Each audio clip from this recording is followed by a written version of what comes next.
Bismillahirrahmanirrahim. Assalamualaikum warahmatullahi wabarakatuh. Salam sejahtera bagi kita semua. Yang terhormat Ibu Dr. Purwati Kuswarini Suprapto, Magister Sains, dan Bapak Diki Muhammad Haidin, Magister Pendidikan selaku dosen pengampu mata kuliah ekologi, juga rekan-rekan yang saya cintai dan saya banggakan.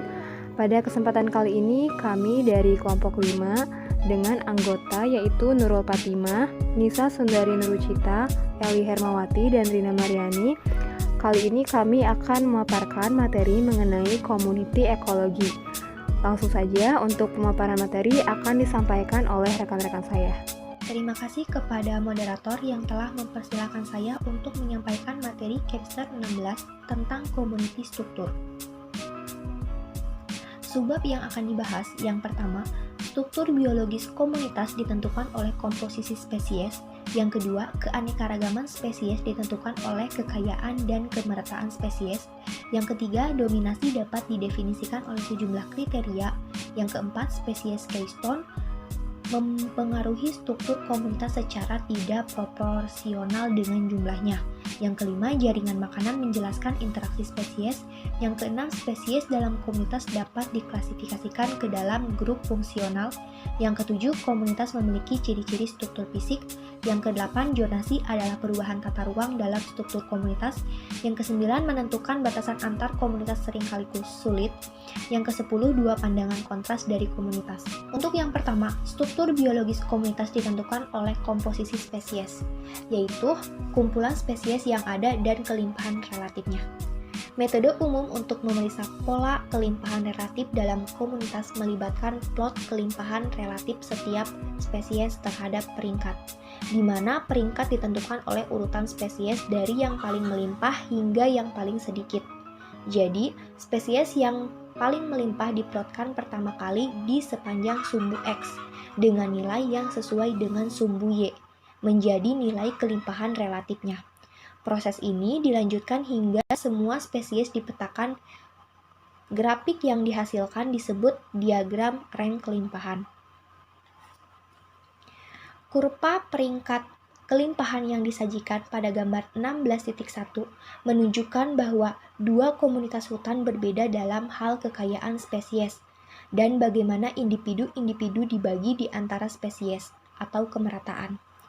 Komunitas hutan pada garis coklat memiliki kekayaan spesies atau panjang kurva, dan kemerataan pada garis orange itu memiliki kemiringan kurva yang lebih tinggi dari komunitas hutan kedua. Yang kedua, keanekaragaman spesies ditentukan oleh kekayaan dan kemerataan spesies. Ukuran kuantitatif paling sederhana dari struktur komunitas adalah indeks kekayaan spesies. Namun, kekayaan spesies tidak memperhitungkan perbedaan kelimpahan relatif spesies dalam komunitas tersebut. Misalnya, dua komunitas mungkin dihuni oleh jumlah spesies yang sama, dan oleh karena itu memiliki nilai kekayaan spesies yang sama, namun dalam satu komunitas. Sebagian besar individu mungkin dari satu spesies, sedangkan dalam komunitas lain individu-individu mungkin lebih merata di antara berbagai spesies. Salah satu indeks keanekaragaman spesies yang paling sederhana dan paling banyak digunakan adalah indeks Simpson. Indeks Simpson atau D mengukur probabilitas bahwa dua individu yang dipilih secara acak dari suatu sampel akan termasuk dalam spesies atau kategori yang sama. D sama dengan A PI 2, di mana PI adalah proporsi dari total individu dalam komunitas yang diwakili oleh spesies atau kelimpahan relatif. Nilai D berkisar antara 0 dan 1 jika tidak ada keanekaragaman di mana hanya ada satu spesies. Nilai D adalah 1. Ketika kekayaan dan kemerataan spesies meningkat, nilainya mendekati 0. Karena semakin besar nilai D, semakin rendah keragamannya. D sering dikurangkan dari 1 menjadi indeks keanekaragaman Simpson sama dengan 1 dikurangi D. Nilai indeks ini juga berkisar antara 0 dan 1 tetapi sekarang nilainya meningkat seiring dengan keanekaragaman spesies. Dalam kasus ini, indeks mewakili probabilitas bahwa dua individu yang dipilih secara acak dari satu sampel akan termasuk dalam spesies yang berbeda. Keanekaragaman spesies ikan untuk dua sungai di Pulau Trinidad memberikan contoh dua komunitas dengan kekayaan spesies yang sama, tetapi kemerataan berbeda.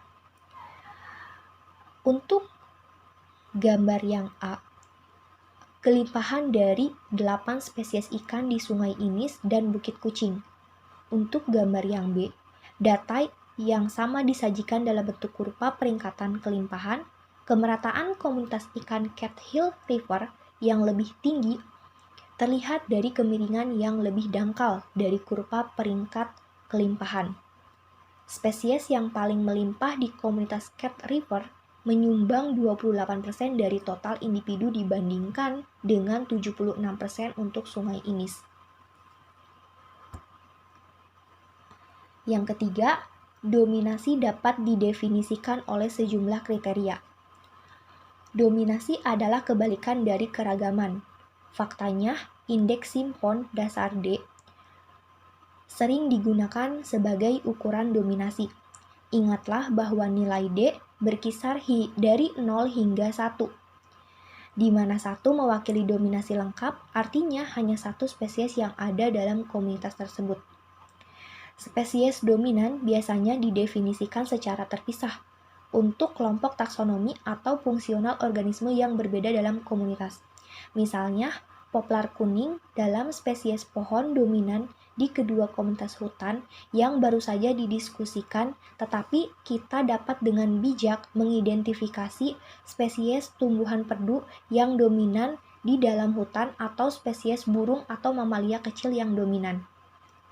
Dominasi biasanya diasumsikan sebagai yang terbesar jumlahnya, tetapi dalam populasi atau di antara spesies di mana ukuran individu sangat bervariasi, kelimpahan saja tidak selalu merupakan indikator dominasi yang memadai. Di hutan, misalnya, pohon kecil atau tumbuhan bawah bisa lebih unggul secara jumlah, namun beberapa pohon besar yang menaungi pohon yang lebih kecil akan menjadi penghitung sebagian besar biomasa atau jaringan hidup. Yang keempat, kunci spesies mempengaruhi struktur komunitas secara tidak proporsional dengan jumlahnya. Spesies yang memiliki dampak yang tidak proporsional dalam komunitas relatif terhadap kelimpahannya disebut sebagai kunci spesies atau spesies kunci. Spesies kunci berfungsi dengan cara yang unik dan signifikan.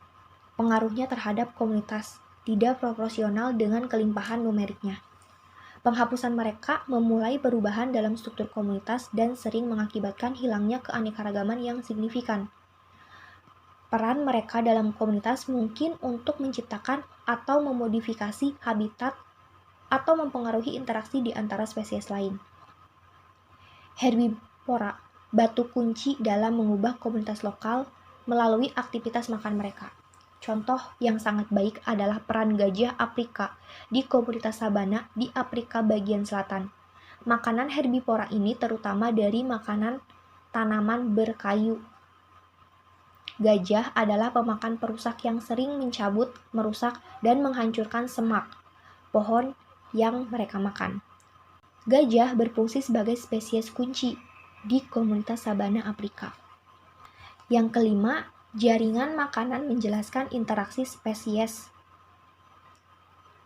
Jaringan makanan untuk komunitas padang rumput di Amerika Serikat, bagian barat tengah, panah mengalir dari mangsa atau dikonsumsi ke predator atau konsumen.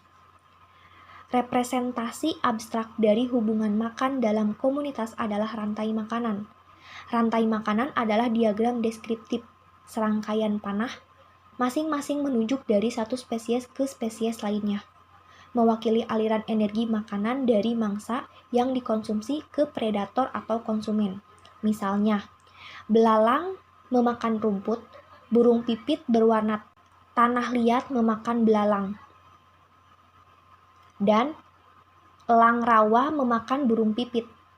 Mereka melibatkan banyak rantai makanan yang terhubung ke dalam jaring makanan yang kompleks dengan hubungan yang mengarah dari produsen utama melalui berbagai konsumen.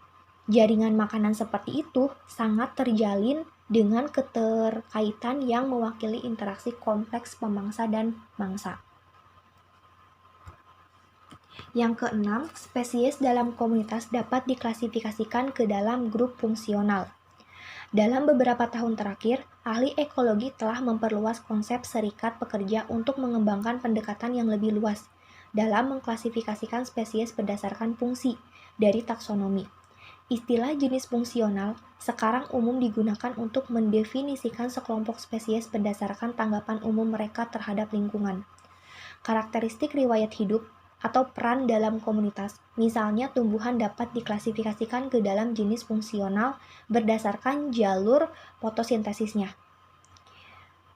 C3, C4, dan CAM yang sepertinya telah kita lihat sebelumnya, berkaitan dengan kemampuannya untuk berfotosintesis dan tumbuh di bawah lingkungan termal dan kelembapan yang berbeda. Pengelompokan tumbuhan atau hewan ke dalam kategori Iterophareus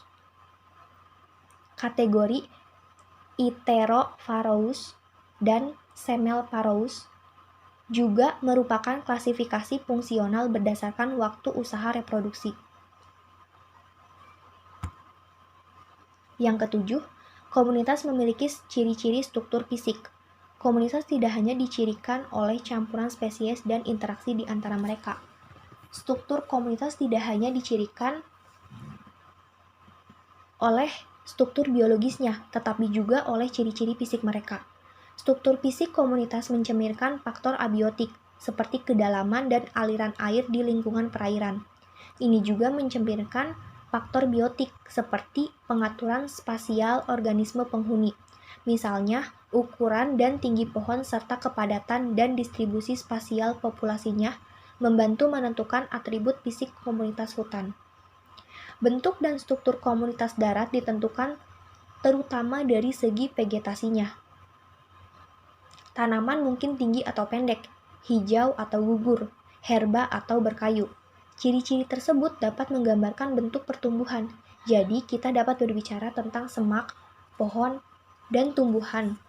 Selanjutnya membagi kategori menjadi hijau, daun jarum, hijau, berdaun lebar, pohon, daun, berdaun lebar, pohon duri, dan semak, semak kerdil, pakis, rumput, lumut. Ahli ekologi sering mengklasifikasikan dan menamai komunitas terestrial berdasarkan bentuk pertumbuhan tanaman dominan dan struktur fisik terkait hutan, semak, atau komunitas padang rumput. Dalam lingkungan akuatik, komunitas juga diklasifikasikan dan dinamai berdasarkan organisme dominan. Hutan, padang rumput, dan terumbu karang merupakan contoh spesies yang dominan tersebut. Namun, struktur fisik komunitas perairan lebih sering ditentukan oleh fitur lingkungan abiotik, seperti kedalaman air, laju aliran, dan salinitas. Setiap komunitas memiliki struktur vertikal terkait gambar 16.12. Stratifikasi dari lapisan vertikal yang sering berbeda. Di darat, bentuk pertumbuhan tanaman sangat menentukan struktur vertikal ukuran, cabang, daun, dan struktur vertikal ini pada gilirannya mempengaruhi dan dipengaruhi oleh gradien vertikal cahaya. Ekosistem hutan yang berkembang dengan baik, misalnya memiliki banyak lapisan vegetasi. Dari atas ke bawah adalah kanopi, tumbuhan bawah, lapisan semak, tumbuhan atau lapisan tanah, dan lantai hutan. Lapisan atas atau kanopi adalah tempat utama fiksasi energi melalui fotosintesis. Struktur kanopi memiliki pengaruh besar pada bagian hutan lainnya. Jika kanopi cukup terbuka, sinar matahari yang cukup banyak akan mencapai lapisan bawah. Jika air dan nutrisi yang cukup tersedia, tanah yang berkembang dengan baik, dan lapisan semak yang akan terbentuk. Jika kanopi lebat dan tertutup, tingkat cahaya rendah, dan lapisan tumbuhan bawah serta semak akan berkurang berkembang. Sifat dari lapisan herba bergantung pada beban tanah, dan kondisi nutrisi, posisi lereng, kerapatan, tajuk, dan lantai bawah, serta keterpaparan lereng, yang semuanya bervariasi dari satu tempat ke tempat lain di seluruh hutan. Lapisan terakhir yaitu lantai hutan. Tempat terjadinya proses pembusukan yang penting memiliki pengaruh besar pada bagian hutan lainnya. Zonasi adalah perubahan tata ruang dalam struktur komunitas. Contoh zonasi di rawa asin di sepanjang garis pantai timur Laut Amerika Utara. Saat berpindah dari pantai melalui rawa ke dataran tinggi, perhatikan variasi struktur fisik dan biologis komunitas. Bentuk pertumbuhan tanaman yang dominan di rawa adalah rerumputan dan alang-alang. Bentuk pertumbuhan ini digantikan oleh semak dan pepohonan saat kita pindah ke lahan kering dan kedalaman permukaan air meningkat. Pada zona yang didominasi oleh rerumputan dan alang-alang, spesies dominan berubah seiring dengan pergerakan mundur dari daerah pasang surut. Perbedaan ini dihasilkan dari berbagai perubahan lingkungan yang melintasi gradien spasial, termasuk mikrotopografi, kedalaman air, oksigenasi sedimen, dan salinitas. Perubahan tersebut ditandai oleh komunitas tumbuhan yang berbeda dan ditentukan oleh perubahan pada tumbuhan dominan serta fitur struktural seperti ketinggian. Yang kesembilan, menentukan batasan antar komunitas seringkali sulit. Komunitas adalah konsep spasial yang melibatkan spesies menempati suatu wilayah. Ahli ekologi biasanya membedakan antara komunitas yang berdekatan atau tipe komunitas berdasarkan perbedaan yang dapat diamati dalam struktur fisik dan biologis mereka. Spesies yang berbeda mengumpulkan karakteristik dari lingkungan fisik yang berbeda. Mengingat perbedaan dalam komposisi spesies yang terjadi dengan perubahan ketinggian, sebagian besar ahli ekologi akan mendefinisikan ketiga zona ketinggian ini sebagai komunitas vegetasi yang berbeda. Namun, saat kami mendaki lereng gunung, perbedaannya mungkin tidak terlihat begitu jelas. Jika transisi antara kedua komunitas terjadi secara tiba-tiba, mungkin tidak sulit untuk mendefinisikan batas-batas komunitas. Tetapi jika komunitas spesies dan pola dominasi bergeser secara bertahap, batasnya tidak begitu jelas. Yang ke-10, dua pandangan kontras dari komunitas. Saat kita berjalan melewati sebagian besar hutan, kita melihat berbagai spesies tumbuhan dan hewan sebuah komunitas.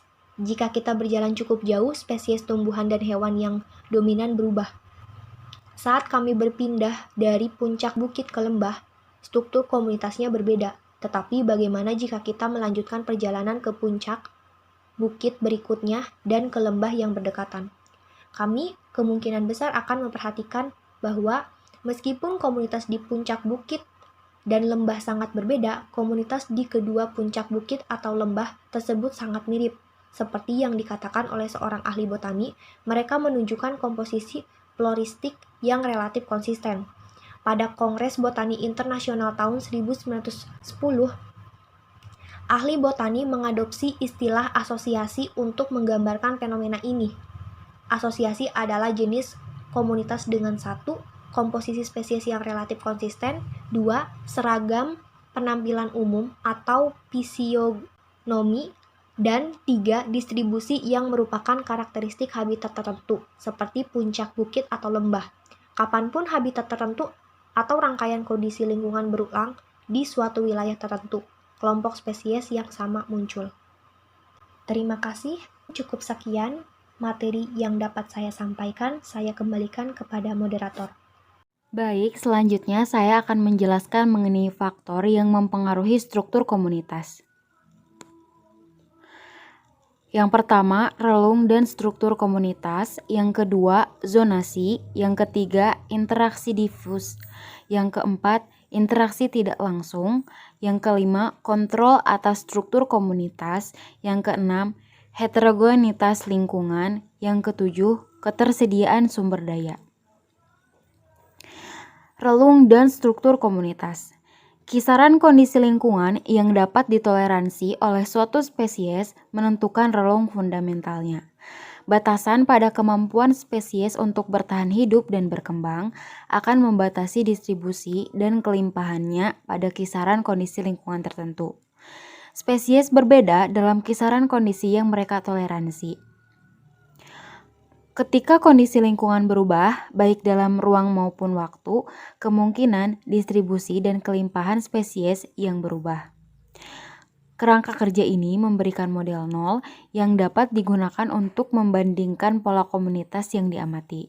Struktur komunitas mencerminkan relung realisasi spesies, yang merupakan relung fundamental yang dimodifikasi oleh interaksi spesies.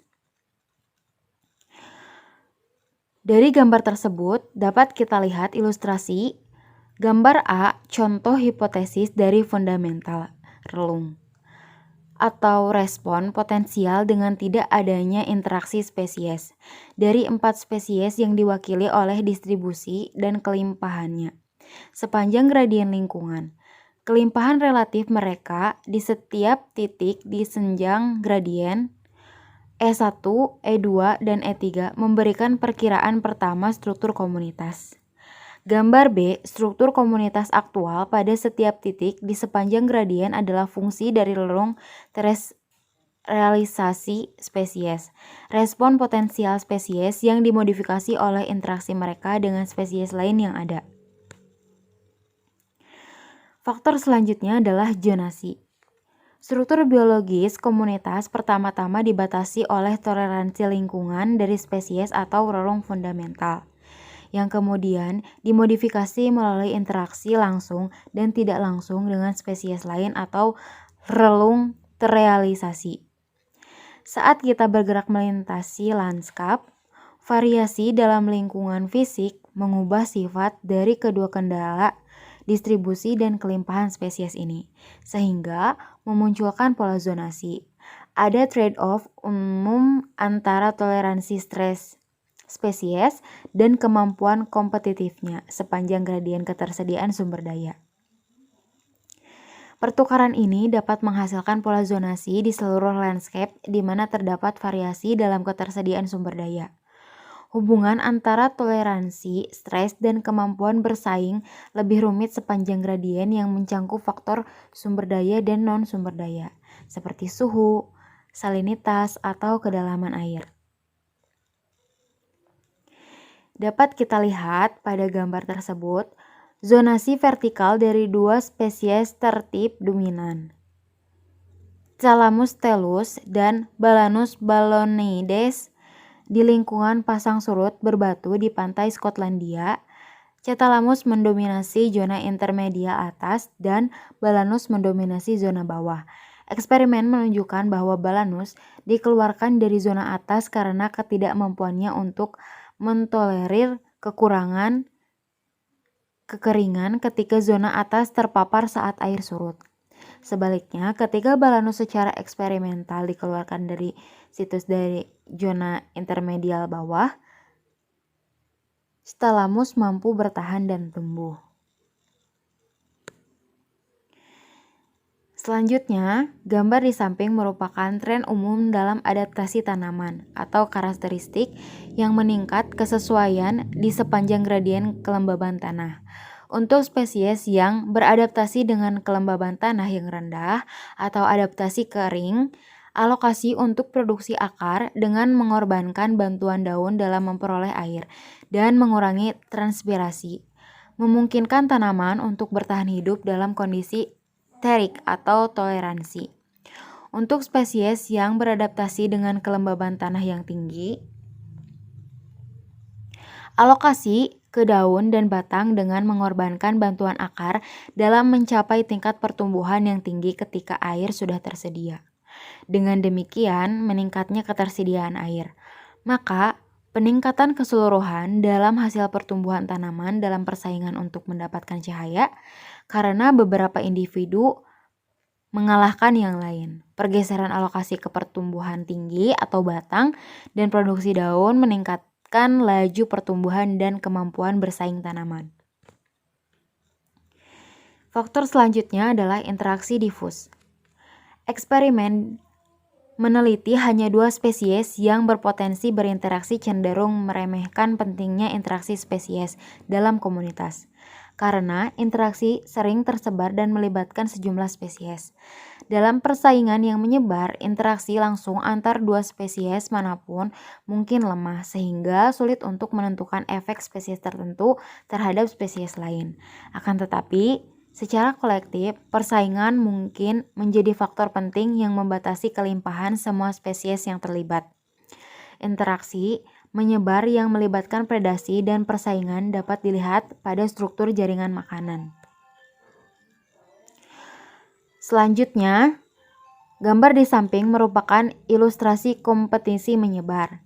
Gambar A menunjukkan jika kelimpahan suatu spesies atau kurva hitam dipengaruhi oleh persaingan dengan hanya satu spesies atau dapat dilihat dengan kurva merah. Pemusnahan spesies tersebut dapat berdampak signifikan pada respon spesies di sepanjang gradien lingkungan.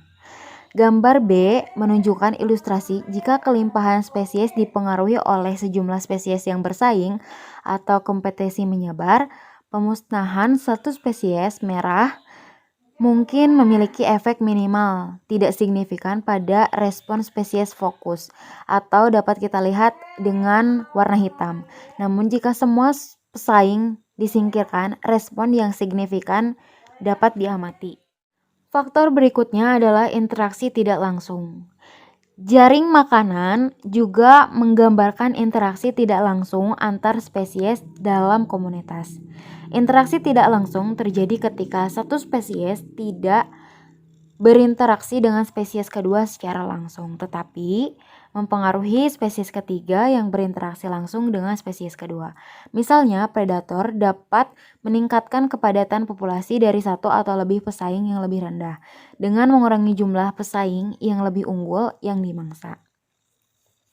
Interaksi positif tidak langsung terjadi ketika satu spesies memberi manfaat secara tidak langsung melalui interaksinya dengan yang lain, mengurangi persaingan atau predasi.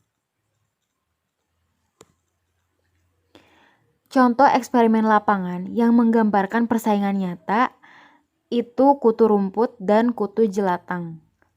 Menggunakan spesies tumbuhan yang berbeda sebagai makanan dan habitat di komunitas padang rumput. Kutu rumput mendiami dan memakan tanaman rumput, dan kutu jelatang mendiami dan memakan tanaman jelatang. Kedua spesies bagaimanapun berbagai predator yang sama, ladybug. Tanaman jelatang dalam pot yang mengandung kutu daun jelatang ditempatkan di masing-masing dari dua petak rumput. Percobaannya yaitu petak yang dibuahi dan petak yang tidak dibuahi sebagai kontrol. Produktivitas rumput meningkat pada plot yang dibuahi sehingga meningkatkan populasi kutu daun rumput dan menarik lebih banyak predator atau ladybug. Hasilnya adalah peningkatan tingkat predasi pada kutu daun jelatang dan penurunan jumlah mereka pada tanaman jelatang di petak yang telah dibuahi. Berdasarkan Muller dan Godfrey 1997. Faktor berikutnya adalah kontrol atas struktur komunitas.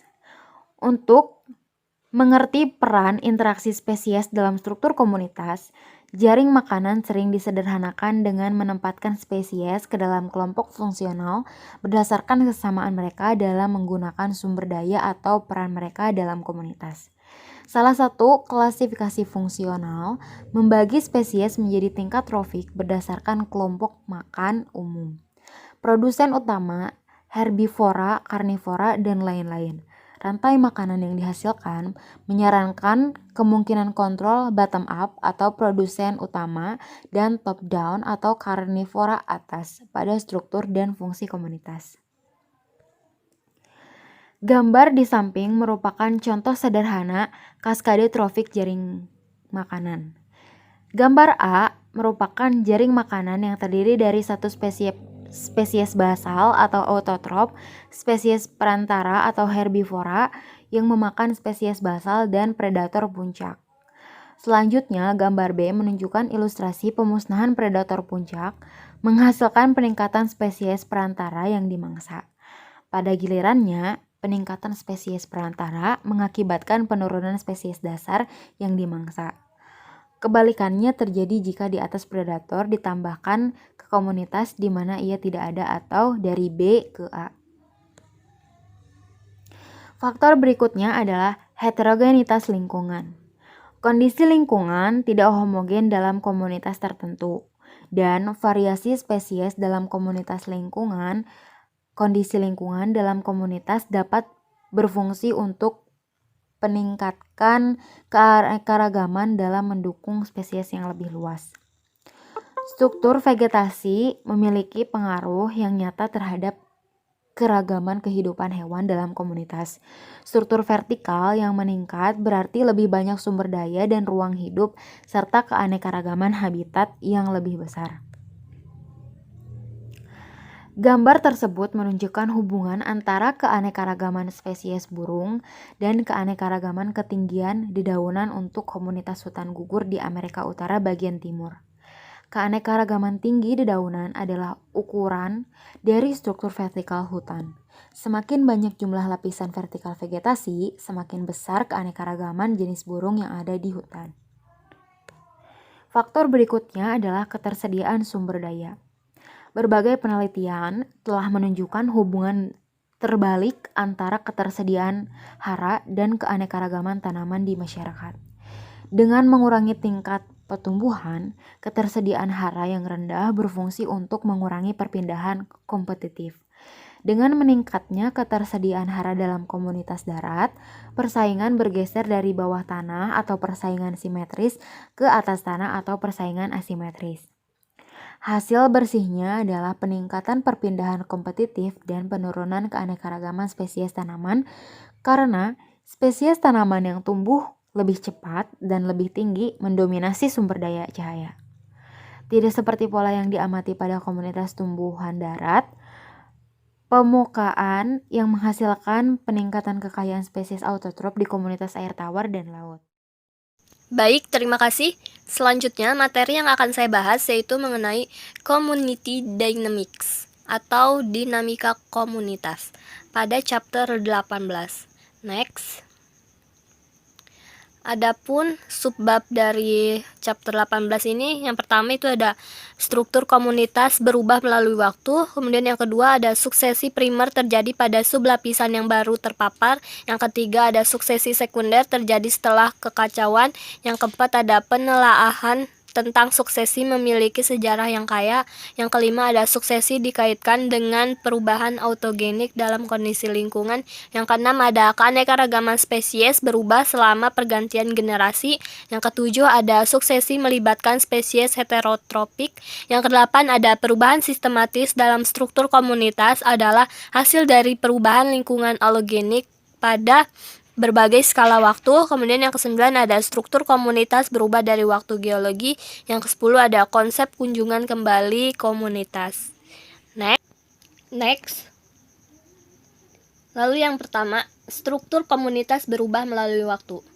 Struktur komunitas bervariasi dalam waktu dan juga dalam ruang. Semisal, kita berdiri pada satu posisi dan mengamati daerah itu seraya waktu berlalu.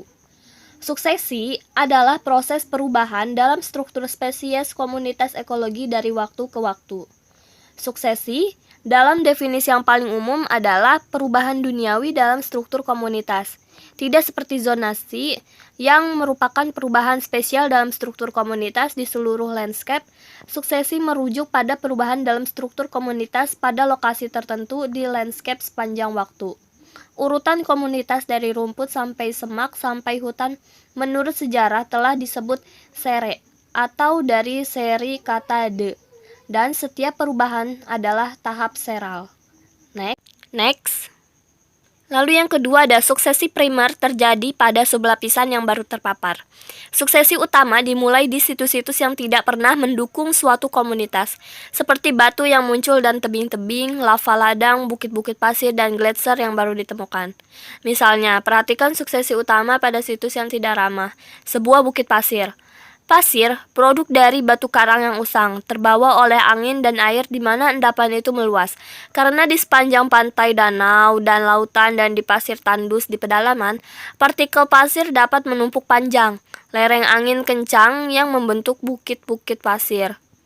Di bawah kekuatan angin dan air, bukit-bukit pasir dapat bergeser, seringkali meliputi tumbuh-tumbuhan atau bangunan yang ada. Pembentukan dan pertumbuhan penutup tanaman bertindak untuk menstabilkan bukit pasir. Dan proses suksesi primer utama pada bukit-bukit pasir yang baru terbentuk, rumputan, khususnya rumput pantai atau Ammophila breviligulata, merupakan tanaman dan fungsi pionir yang paling sukses untuk menstabilkan bukit pasir.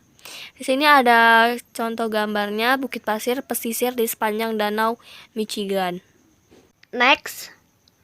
Lalu yang ketiga itu ada suksesi sekunder terjadi setelah kekacauan. Sebuah contoh klasik tentang pergantian sekunder dalam lingkungan terestrial adalah studi tentang pergantian lapangan tua di wilayah Piedmont di Carolina Utara oleh ahli ekologi terkemuka Dwight Billings atau Duke University di akhir tahun 1930-an. Selama tahun pertama setelah ladang tanaman ditinggalkan, tanah diklaim oleh rumput liar tahunan atau Digitaria sanguinalis. Biji-bijinya yang tidak aktif di dalam tanah bereaksi terhadap cahaya dan kelembapan serta bertunas. Namun, klaim rumput liar atas tanah itu berumur pendek. Pada akhir musim panas, biji dari horseweed atau Lactuca canadensis, yakni buah dari tahun musim dingin yang matang. Karena terbawa oleh angin, biji-biji itu menetap di ladang yang lama, bertunas, dan pada awal musim dingin telah menghasilkan biji. Musim semi berikutnya, horseweed dimulai lebih awal dari crabgrass dengan cepat menguasai lapangan. Lalu pada musim panas selanjutnya, tanaman lain menyerbu ladang, yaitu ada berupa white aster atau Aster ericoides dan ragweed atau Ambrosia artemisifolia.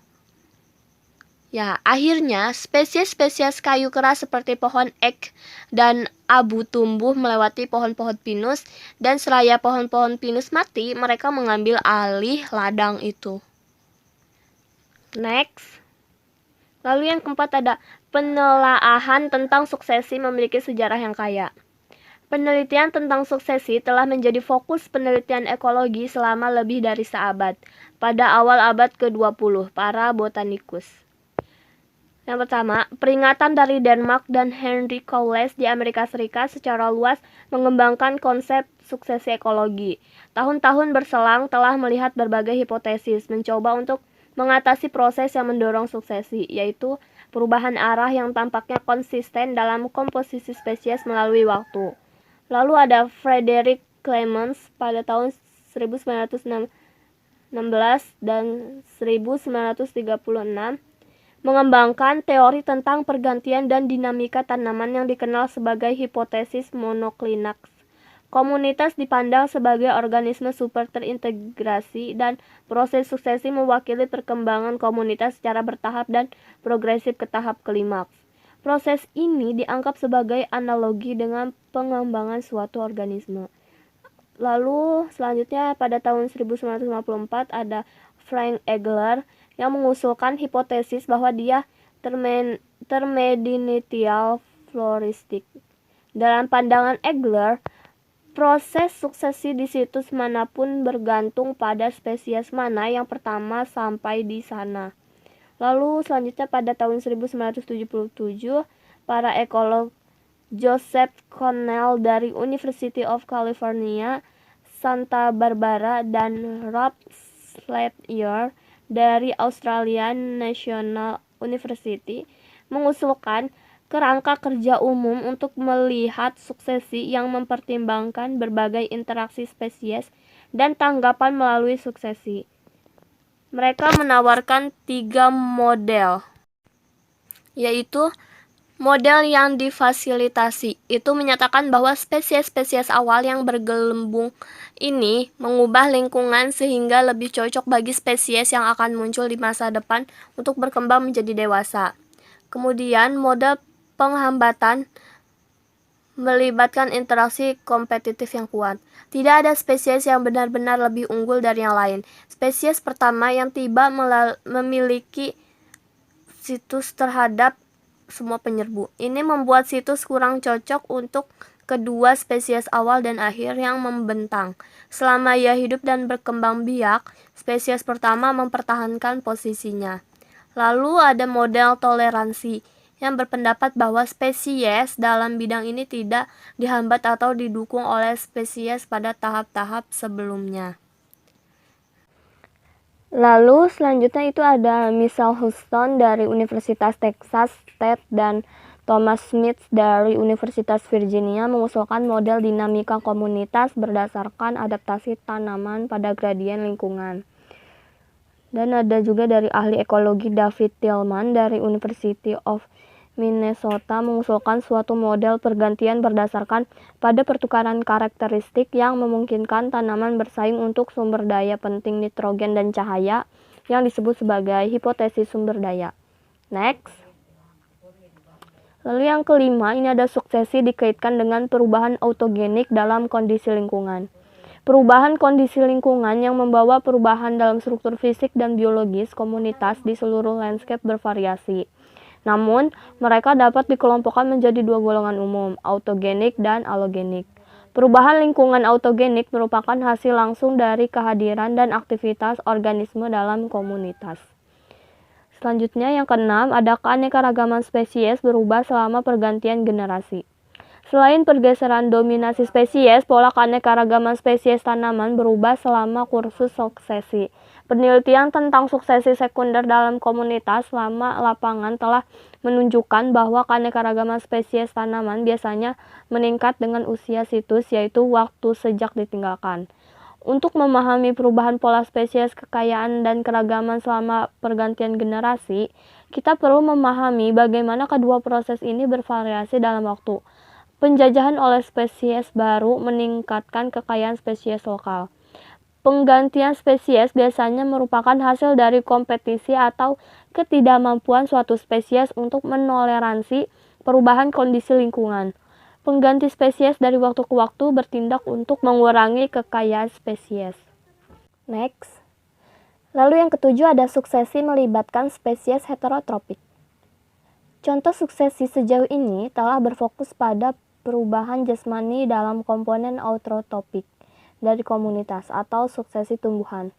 Perubahan yang terkait dalam komponen heterotropik juga terjadi. Seraya bertumbuh secara bertahap, perubahan struktur dan komposisi tumbuh-tumbuhan menghasilkan perubahan pada kehidupan satwa yang bergantung pada tumbuh-tumbuhan sebagai habitat. Perubahan komposisi spesies dan keragaman komunitas heterotropik dari waktu ke waktu adalah produk perubahan dalam vegetasi terkait selama proses suksesi tumbuhan. Selama pergantian tumbuhan, satwa dapat dengan cepat kehilangan habitat mereka sebagai komposisi dan struktur perubahan tumbuh-tumbuhan.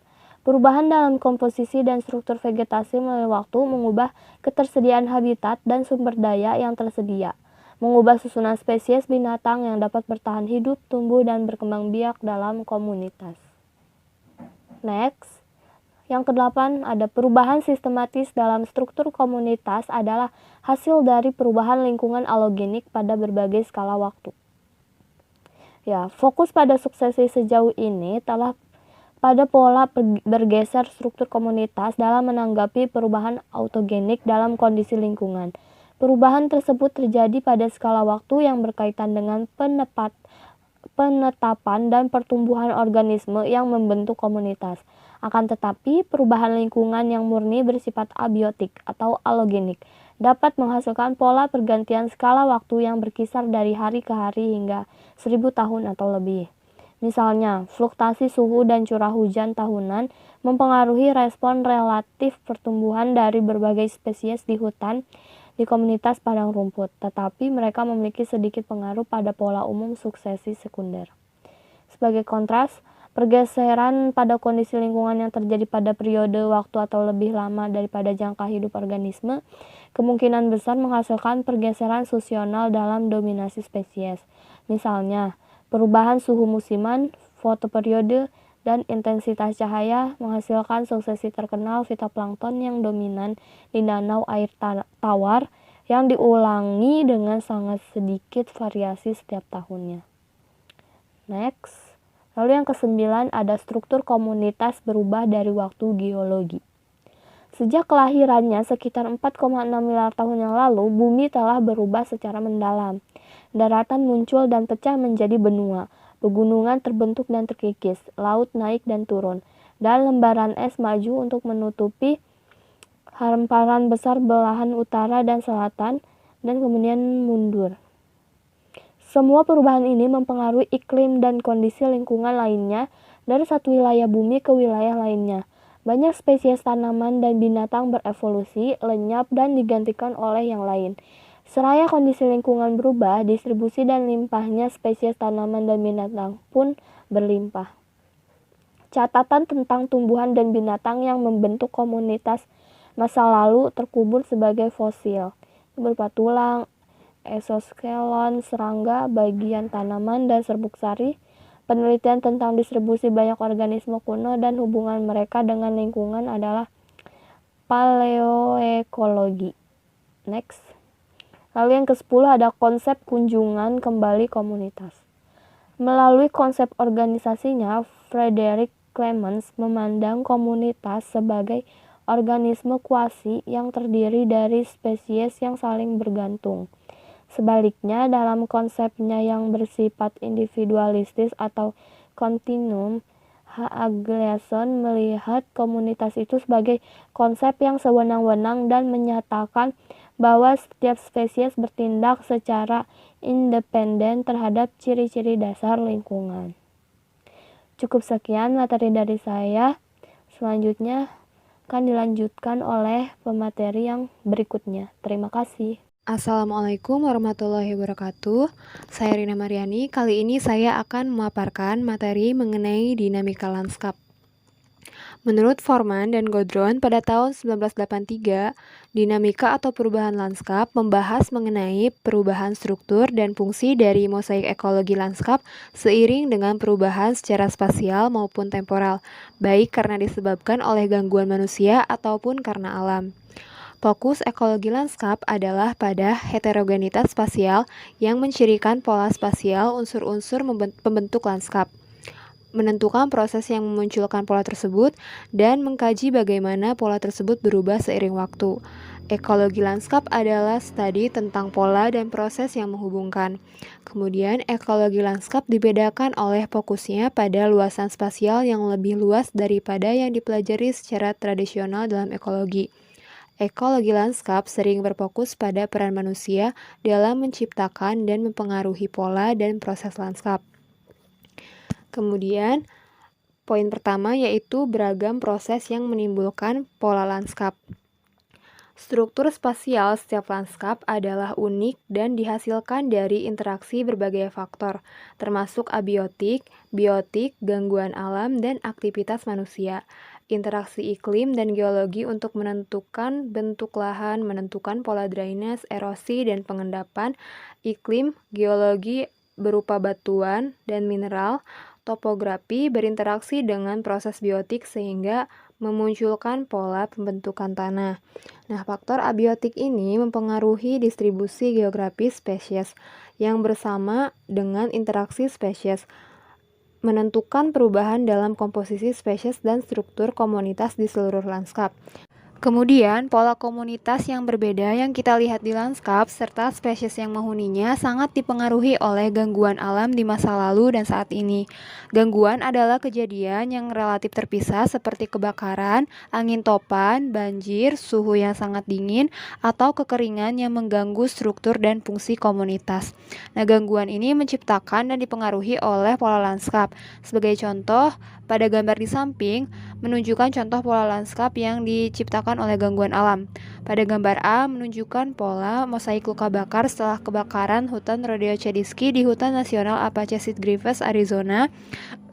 Kemudian pada gambar B menunjukkan pohon-pohon yang tumbang oleh sederet badai petir dahsyat yang bergerak melalui Vine County, Minnesota, dan barat laut Wisconsin, menyebabkan kerusakan akibat angin yang meluas.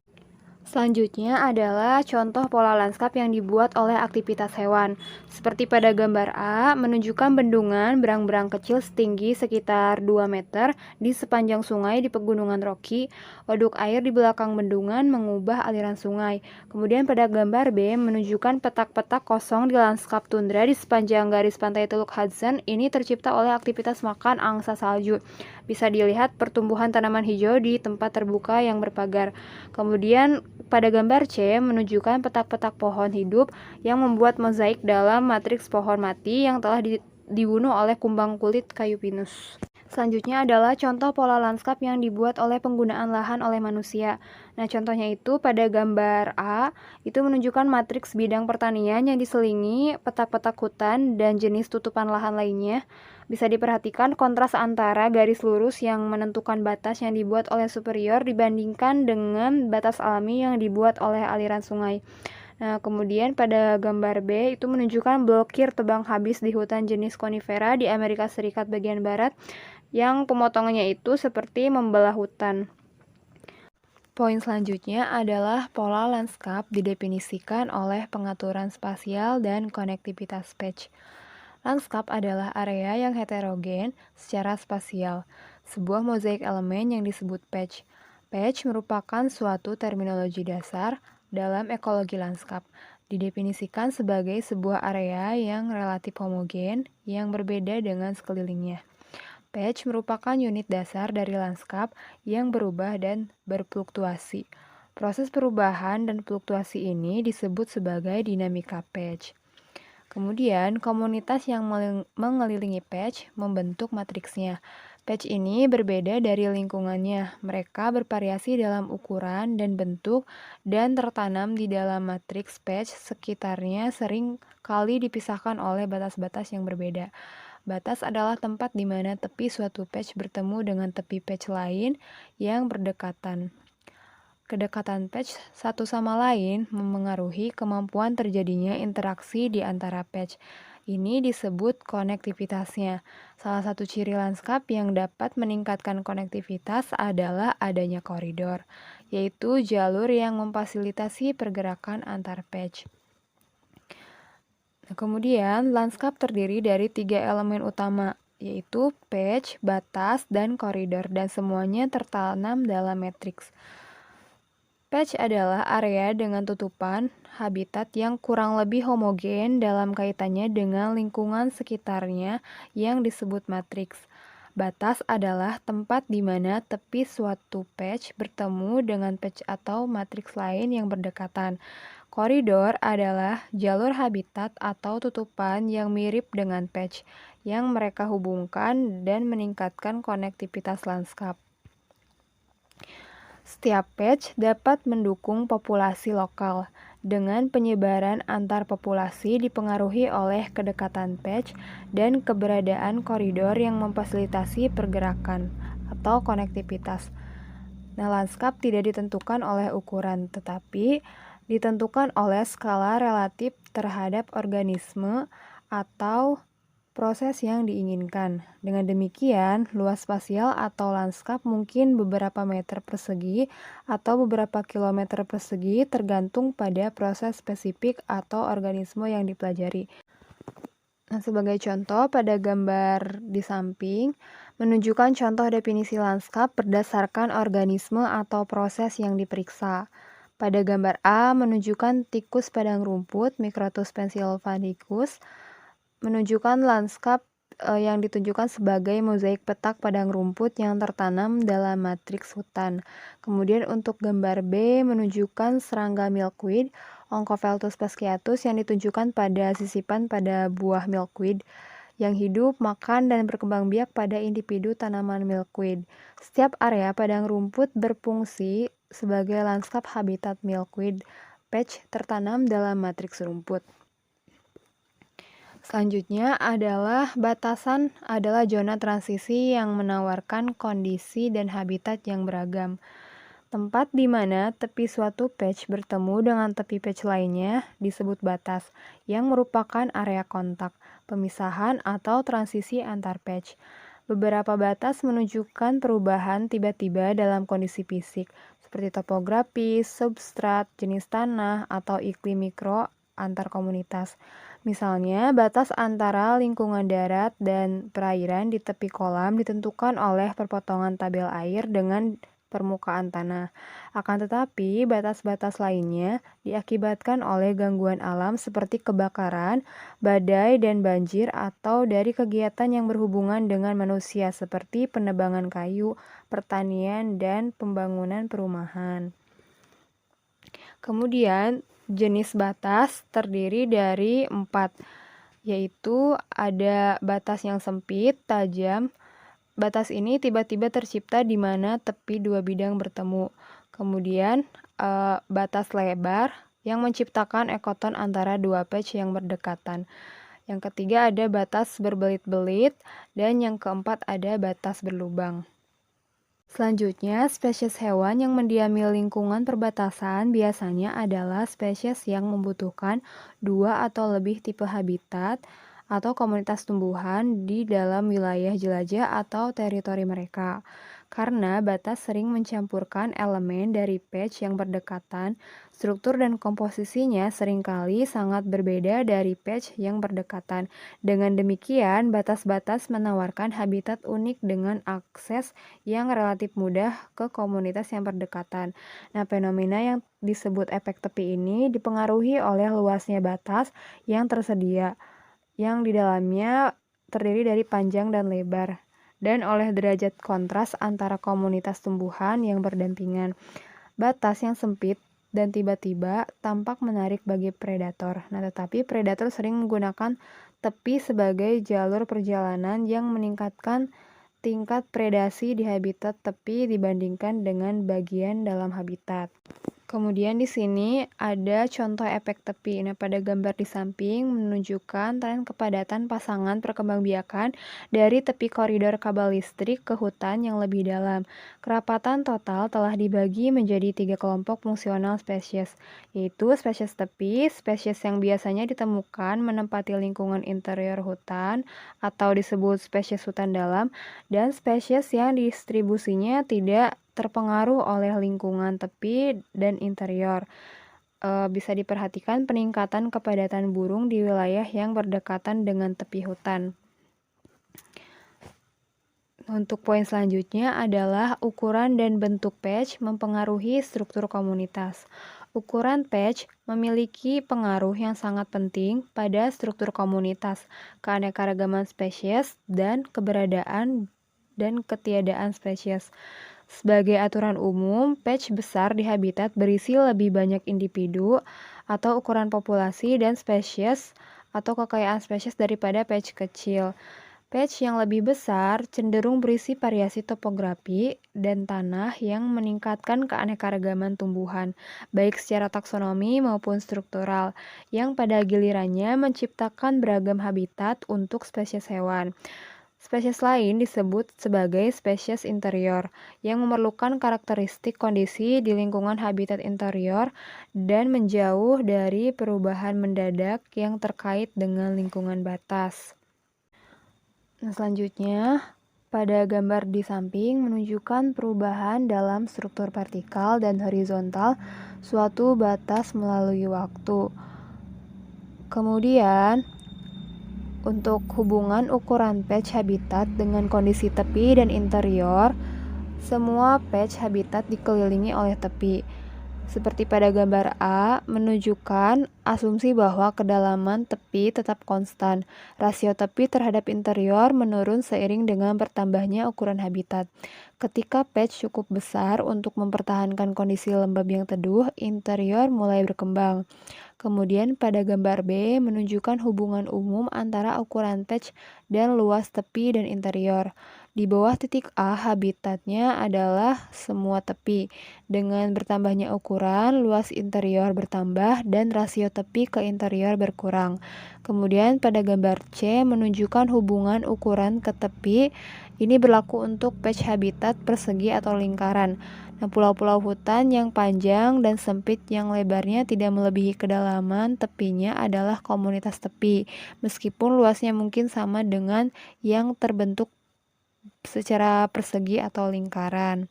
Konektivitas lanskap memungkinkan perpindahan antar patch. Sejauh mana lanskap memfasilitasi atau menghalangi pergerakan organisme antar patch disebut sebagai konektivitas lanskap. Ada dua komponen konektivitas lanskap, yaitu struktural dan fungsional. Konektivitas struktural berkaitan dengan pengaturan fisik patch habitat pada lanskap, yaitu sejauh mana patch atau tambalan itu berdekatan atau secara fisik terkait satu sama lain. Konektivitas fungsional menggambarkan sejauh mana lanskap memfasilitasi pergerakan organisme dan merupakan fungsi dari struktur fisik lanskap serta respon perilaku organisme terhadap struktur tersebut. Menilai konektivitas lanskap memerlukan pendekatan yang berpusat pada spesies yang mempertimbangkan faktor-faktor seperti mode spesies dan jangkauan penyebarannya, serta kemampuannya untuk bergerak melalui konektivitas fungsional bersifat spesifik lanskap dan spesies. Membedakan antara kedua jenis konektivitas ini penting karena konektivitas struktural tidak selalu mewakili konektivitas fungsional, bergantung pada mode dan batas penyebarannya. Untuk menilai konektivitas lanskap memerlukan pendekatan yang berpusat pada spesies yang mempertimbangkan faktor-faktor seperti mode spesies dan jangkauan penyebarannya serta kemampuannya untuk bergerak melalui berbagai jenis habitat.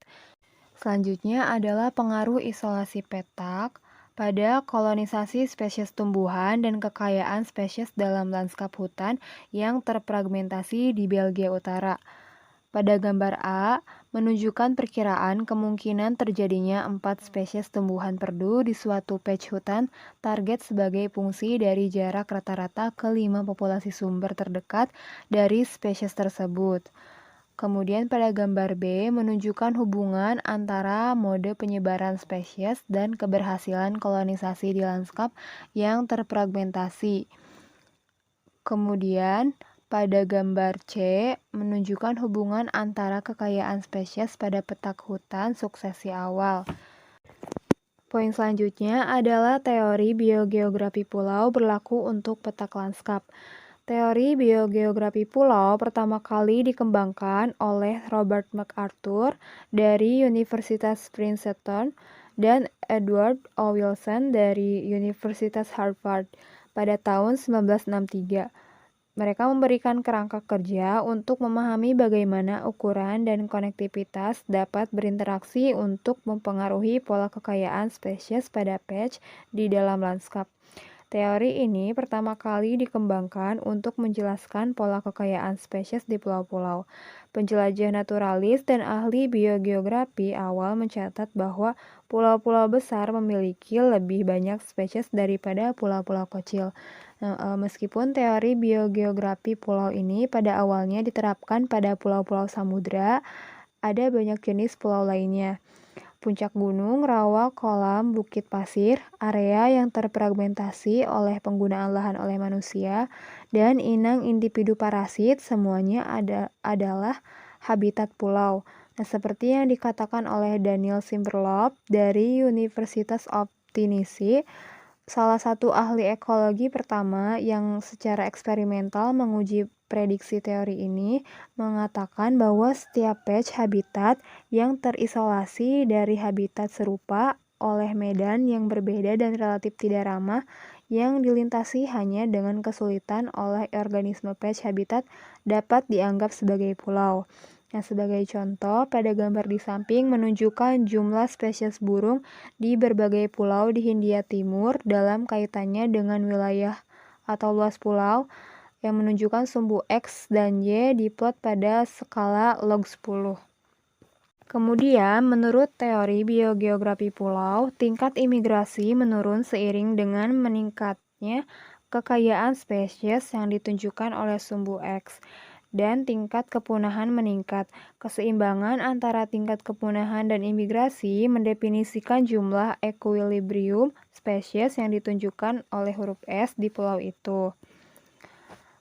Selanjutnya adalah teori metapopulasi, merupakan konsep utama dalam kajian dinamika lanskap. Teori metapopulasi mengkaji kolonisasi dan kepunahan lokal populasi lokal dari spesies tertentu. pada berbagai patch atau habitat potensial yang tertanam di lanskap yang lebih luas. Konsep metapopulasi memberikan kerangka kerja untuk memeriksa dinamika suatu spesies yang didistribusikan sebagai populasi terpisah di lanskap yang lebih luas. Nah, konsep metapopulasi terkait erat dengan proses pergantian populasi, kepunahan, dan pembentukan populasi baru.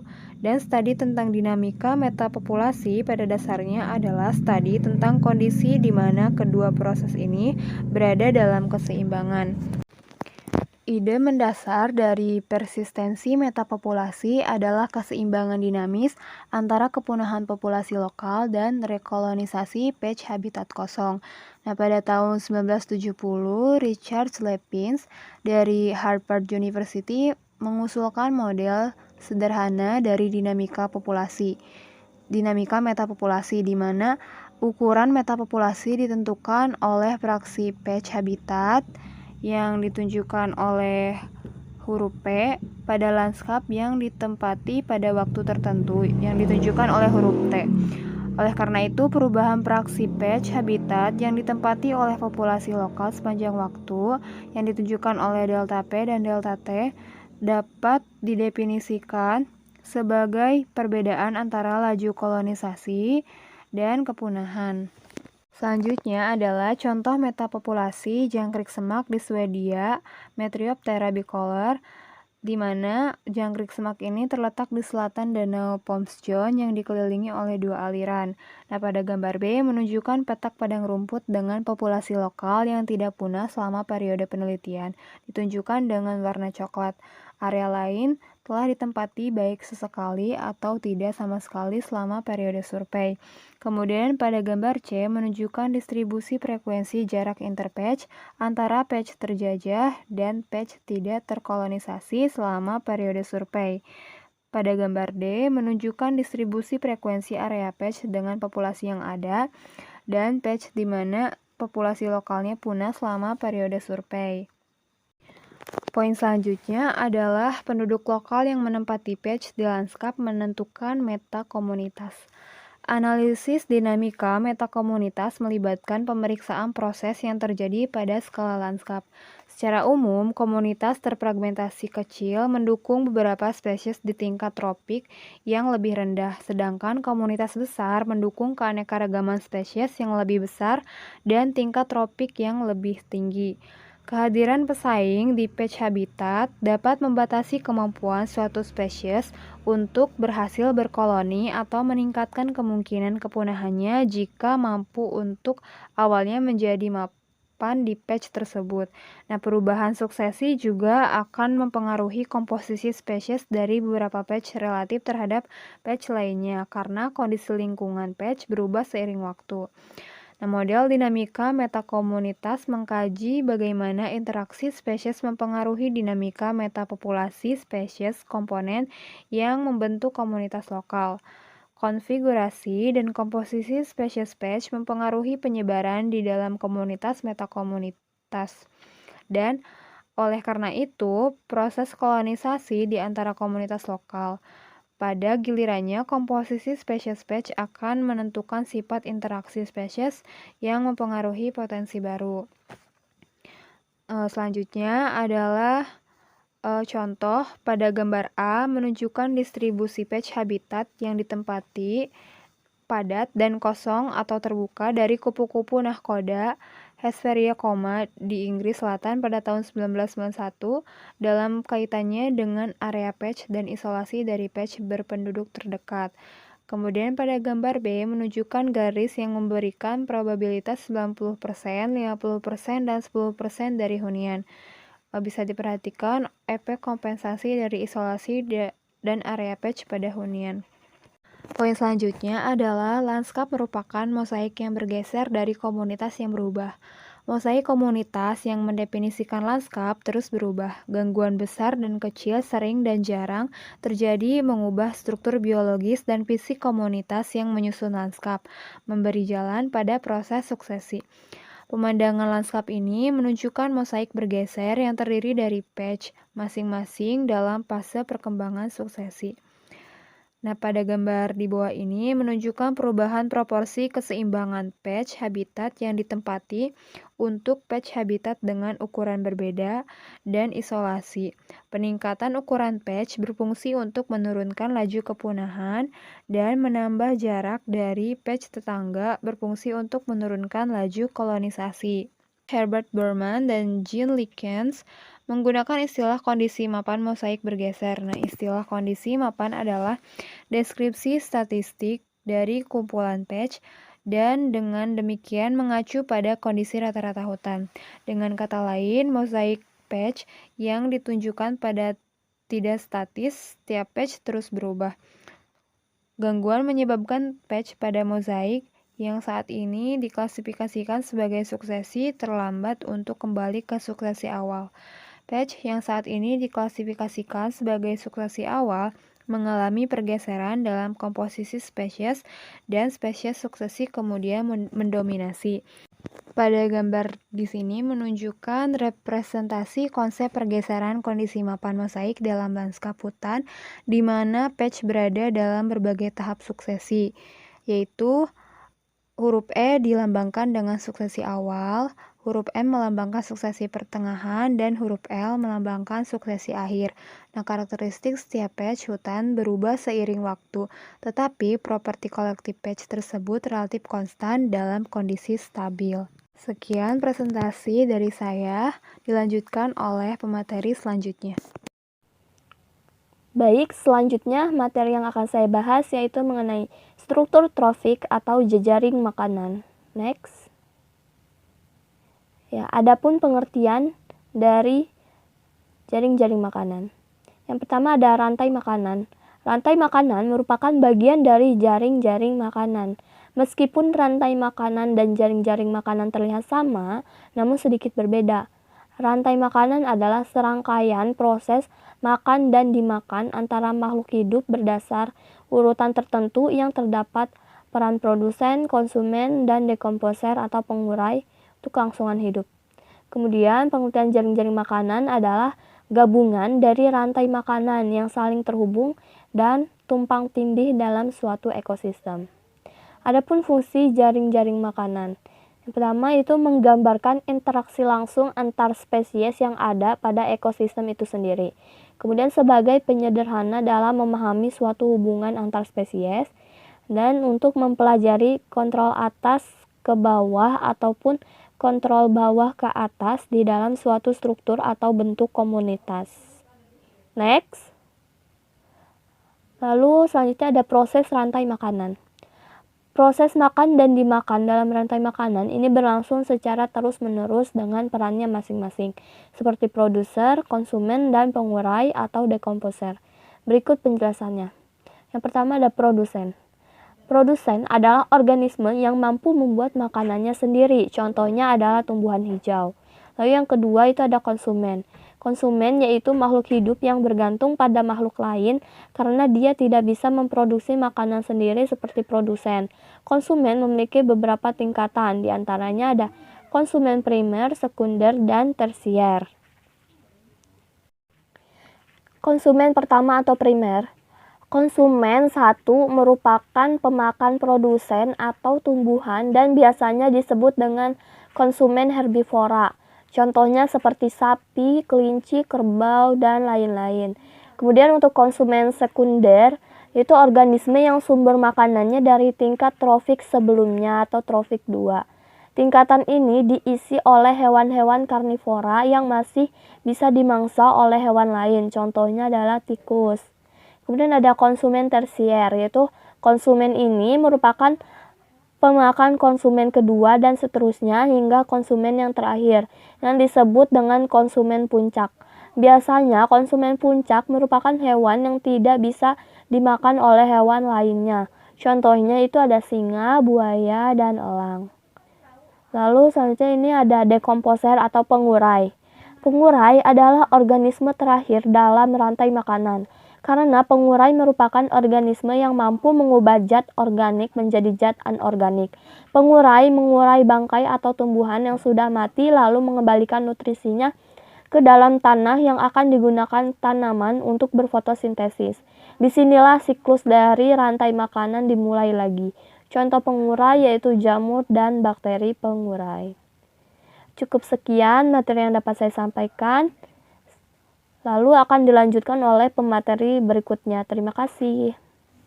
Baik, selanjutnya di sini saya akan menjelaskan mengenai analisis vegetasi. Vegetasi yaitu kumpulan dari beberapa jenis tumbuhan yang tumbuh bersama-sama pada satu tempat di mana antara individu-individu penyusunnya terdapat interaksi yang erat, baik di antara tumbuh-tumbuhan maupun dengan hewan-hewan yang hidup dalam vegetasi dan lingkungan tersebut.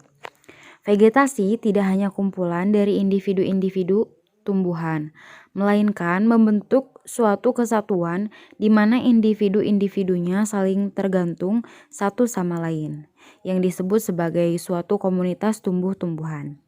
Menurut Surinaga dan Indrawan 1978.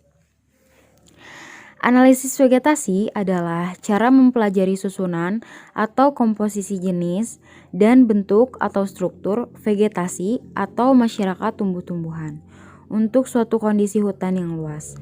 Maka kegiatan analisis vegetasi erat kaitannya dengan sampling. Artinya kita cukup menempatkan beberapa petak contoh untuk mewakili habitat tersebut. Analisis vegetasi merupakan cara yang dilakukan untuk mengetahui seberapa besar sebaran berbagai spesies dalam suatu area melalui pengamatan langsung.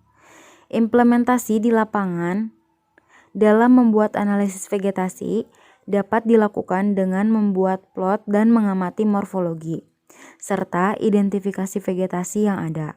Kehadiran vegetasi pada suatu landscape akan memberikan dampak positif bagi keseimbangan ekosistem dalam skala yang lebih luas.